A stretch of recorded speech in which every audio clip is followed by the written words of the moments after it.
futur entier, salut à toi, c'est un plaisir de te retrouver aujourd'hui dans cette toute nouvelle vidéo au Yosemite National Park qui se situe en Californie. Je suis à environ 200-250 km de San Francisco, dans ce parc national qui est absolument immense et qui est vraiment magnifique. Donc si un jour tu as l'occasion d'aller aux États-Unis, surtout du côté de la Californie, passe par le Yosemite National Park parce qu'il est vraiment fabuleux. En tout cas, si tu aimes la nature, c'est vraiment fabuleux.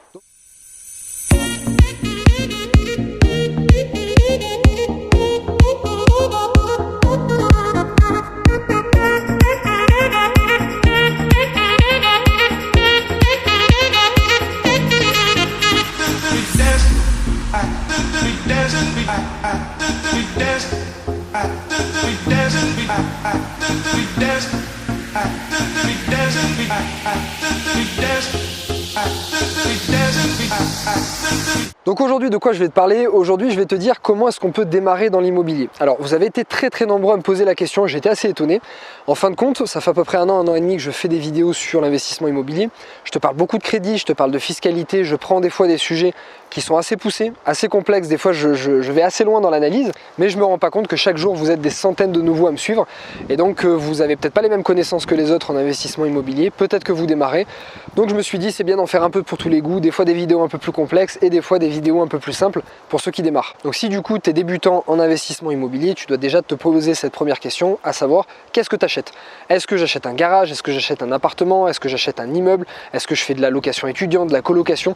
Déjà, c'est la première question où tu risques d'être un petit peu perdu, de te dire qu'est-ce que je fais, dans quelle direction je pars. Alors je peux pas te donner une recette magique et te dire tu fais exactement ça et ça va bien se passer pour toi, pas du tout. Par contre, je peux te dire comment moi j'ai procédé. C'est peut-être pas la meilleure des façons, il y a des milliers d'autres façons. En tout cas, si jamais tu fais la même que la mienne, tu es sûr d'avoir au moins mes résultats, qui sont au final pas si mauvais que ça. Donc on va faire ça sous forme d'étapes. Première chose que tu as à faire, première étape à passer quand tu démarres dans l'investissement immobilier, c'est déjà d'assainir tes comptes. Si aujourd'hui tu n'as pas pris l'habitude d'épargner, il faut absolument que tu prennes l'habitude d'épargner. Ça va être primordial pour la suite des événements. Première chose, si tu n'épargnes pas, il faut que tu épargnes au moins 10 à 20% de ce que tu gagnes. Peu importe combien tu gagnes, peu importe ta situation, peu importe tout au final, il faut que tu arrives à te débrouiller, à épargner 10 à 20% de ce que tu gagnes. Si tu me dis que tu gagnes pas assez, je te renvoie à des vidéos que j'ai faites où je parle d'épargne. J'ai croisé des clients quand j'étais en gestion de patrimoine qui gagnaient très peu d'argent, vraiment très peu d'argent, et qui arrivaient à épargner des sommes monstrueuses. Parce qu'épargner, c'est une façon de vivre, c'est une façon de penser. Donc si tu me dis que malheureusement tu gagnes pas assez pour épargner, c'est simplement parce que tu dépenses trop, ou que ton logement est au-dessus de tes moyens, ou que tu fais des choses qui sont au-dessus de tes moyens. Donc dans ce cas-là, malheureusement, il faut redescendre en niveau de vie pour que tu puisses épargner, pour ensuite pouvoir faire beaucoup plus de choses dans ton niveau de vie. Donc voilà, première chose, épargner 10 à 20% de ce que tu gagnes, voire 40 à 50% de ce que tu gagnes si jamais tu habites encore chez tes parents. Alors je peux pas te détailler le pourquoi du comment, c'est pas le but de la vidéo. Il y aura d'autres vidéos à ce but là, mais voilà, ce que tu dois retenir, c'est 10 à 20% d'épargne ou 40 à 50% si jamais tu es chez tes parents. L'idée d'épargner, c'est pas forcément d'avoir des centaines de milliers d'euros sur ton compte, ça va pas forcément être utile.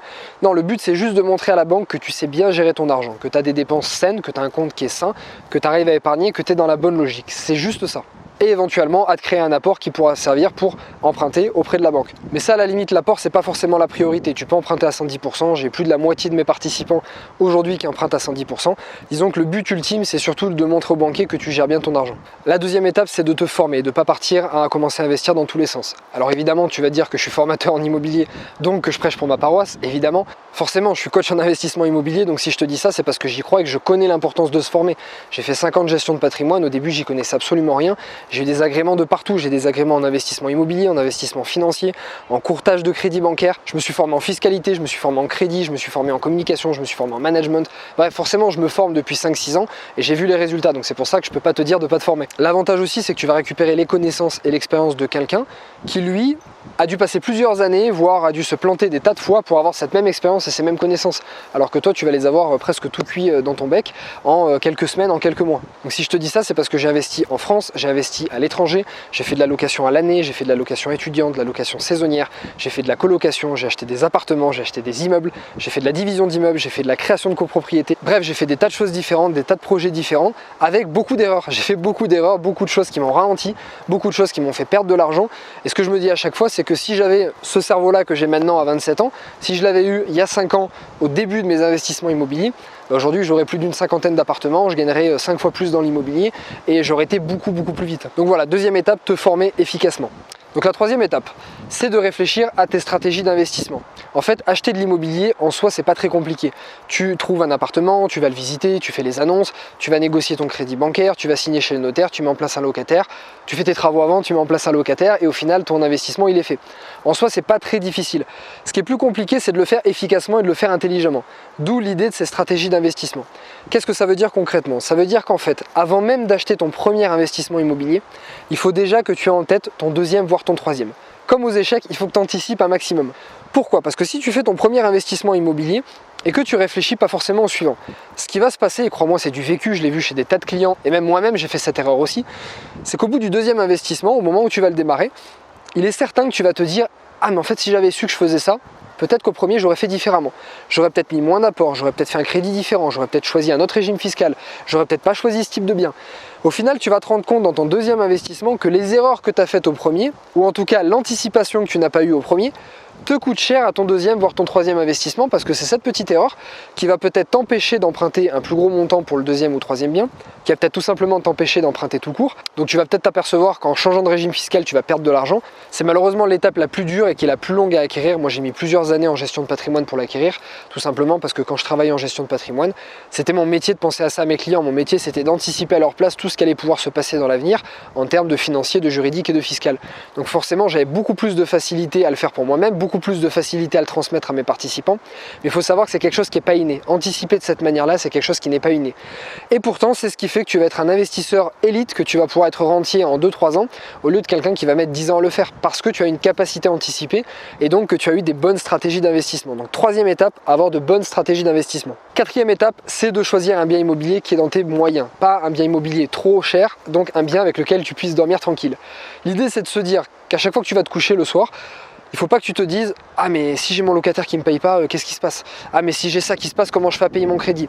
Non, pour démarrer, il faut que tu aies un petit montant, quelque chose avec lequel tu te sentes à l'aise et que tu puisses dormir sur tes deux oreilles. Alors par exemple, j'ai beaucoup de personnes au début, quand elles démarrent, elles me disent vouloir démarrer par un garage parce que c'est un tout petit montant, c'est très facile au niveau de la gestion, donc elles préfèrent démarrer par ça. Alors oui, en moyenne, le garage est plus rentable qu'un appartement, en moyenne.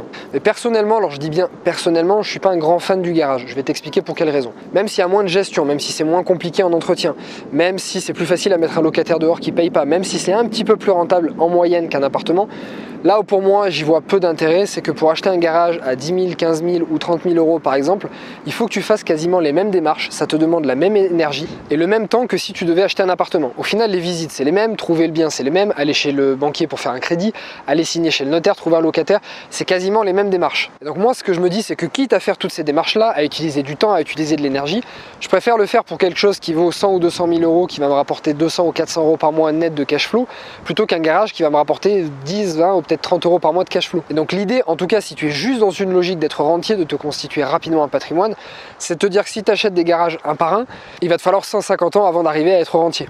À la limite, si tu achètes un lot de garages de 10 garages qui est en vente, les démarches sont les mêmes, l'énergie est la même et le cash flow peut être intéressant. Là, à la limite, je peux te dire que c'est intéressant. Mais démarrer de suite par un tout petit garage, sauf si vraiment tu ne te sens pas à l'aise à acheter des montants plus gros ou si vraiment tu n'as pas du tout les moyens d'emprunter à la banque elle peut pas te prêter pendant 3 ou 4 ans pour X raisons et que tu as un peu d'épargne, tu as juste de quoi t'acheter qu'un garage, oui à la limite fais un garage, vaut mieux faire un garage que de rien faire du tout. Mais si tu as un peu d'épargne, si tu as une capacité à emprunter et que tu peux te sentir à l'aise avec des montants un peu plus gros, pas forcément des montants à 200 000 euros, tu as des appartements à 40, 50 000 euros qui se trouvent dans le reste de la France. À la limite, je te dirais plus, attends un peu d'avoir la capacité d'emprunt, utilise cette épargne-là comme apport et fais un projet un petit peu plus gros parce que tu vas voir qu'au final, très très vite dans ta carrière d'investisseur, ce qui va être vraiment important, c'est le temps et l'énergie dépensée, plus que l'argent et le rendement que tu vas pouvoir trouver. Moi aujourd'hui, c'est ma priorité, c'est le temps et l'énergie parce que tu vas voir que des projets, tu peux en trouver de partout, qu'au final, une fois que tu as démarré tes premiers projets qui tournent bien, tu peux en trouver de partout et ça peut être assez facile d'en trouver. Par contre, le temps et l'énergie, ça c'est beaucoup plus dur à le trouver et ça part très très vite. Donc voilà, une fois que tu as trouvé un bien qui est dans tes montants, que ce soit un garage ou autre chose, avec lequel tu te sens à l'aise, avec lequel tu peux dormir. Donc la cinquième étape maintenant, c'est de trouver une ville ou un quartier qui va être un peu plus rentable que les autres, ou alors il y a une espérance de plus-value qui peut être un peu plus intéressante qu'ailleurs. Alors tu n'as pas forcément besoin de trouver un endroit dans lequel tu habites, mais en tout cas il faut que tu trouves un endroit qui puisse être gérable en termes de temps et en termes de distance. Un exemple pour démarrer, c'est que si tu habites, admettons à Paris, et que tu veux investir dans une autre ville parce que tu t'es rendu compte qu'à Paris c'est pas très rentable, essaie de voir si tu n'as pas de la famille ou des amis de confiance qui sont dans une ville en province qui peut être intéressant pour l'investissement immobilier. Ça peut te permettre de démarrer, de leur faire gérer cet appartement le temps que tu sois un peu plus carré, que tu sois un peu plus professionnel et que tu trouves un agent immobilier de confiance par exemple. Mais voilà, en tout cas en ce qui concerne la ville et le quartier, ne fais pas cette erreur d'acheter exactement l'endroit où tu habites. Moi par exemple, j'habite Nice, j'ai commencé à acheter à Budapest. Alors c'est peut-être pas le bon exemple, mais en tout cas j'ai commencé à acheter à Budapest. Ensuite j'ai acheté à 4 heures de route de chez moi où j'avais jamais mis les pieds. Moi j'ai acheté à des endroits où c'était vraiment très rentable et ensuite je me suis débrouillé de trouver les personnes sur place pour pouvoir le faire gérer. C'est comme ça que je m'y suis pris. Je conseille pas forcément à tout le monde de faire la même chose, mais en tout cas voilà, regarde l'endroit dans lequel tu te situes, si c'est un endroit qui est rentable. Si c'est pas forcément rentable ou pas forcément intéressant, ça correspond pas forcément à tes projets, au budget que tu cherches. Dans ce cas-là, cherche une autre ville pas trop loin de chez toi, peut-être à 2-3 heures de route, je sais pas, ça dépend de tes critères à toi. D'abord, si tu as de la famille, amis de confiance sur place qui peuvent t'aider au niveau des recherches, et ensuite tu essaieras de trouver une personne de confiance, un agent immobilier, un gestionnaire qui pourra gérer tes biens sur place. Donc futur rentier, voilà, c'était une vidéo très courte aujourd'hui, très basique aussi en même temps, mais si tu démarres dans l'investissement immobilier, tu as certainement pu l'apprécier. Comme je t'ai dit, je vais essayer de faire de tous les niveaux, des vidéos un peu plus débutantes, des vidéos un petit peu plus poussées pour les investisseurs un peu plus aguerris, comme ça il y en a pour tout le monde. Donc voilà, si tu as aimé cette vidéo, mets un like sur cette vidéo. Moi comme d'habitude, tu sais que ça me motive à t'en faire encore plein d'autres.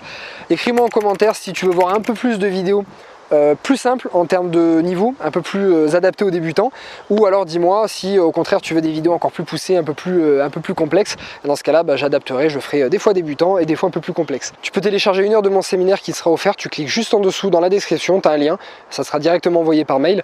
Je te parle dedans beaucoup de crédit, beaucoup de fiscalité, et aussi pouvoir anticiper un maximum tes projets en tenant compte du crédit et de la fiscalité. Futur rentier, comme d'hab, je te souhaite une super journée, une très grosse motivation, une grosse patate, et je te dis à la semaine prochaine pour une nouvelle vidéo comme d'habitude dans un cadre encore magnifique. Je te dis à bientôt.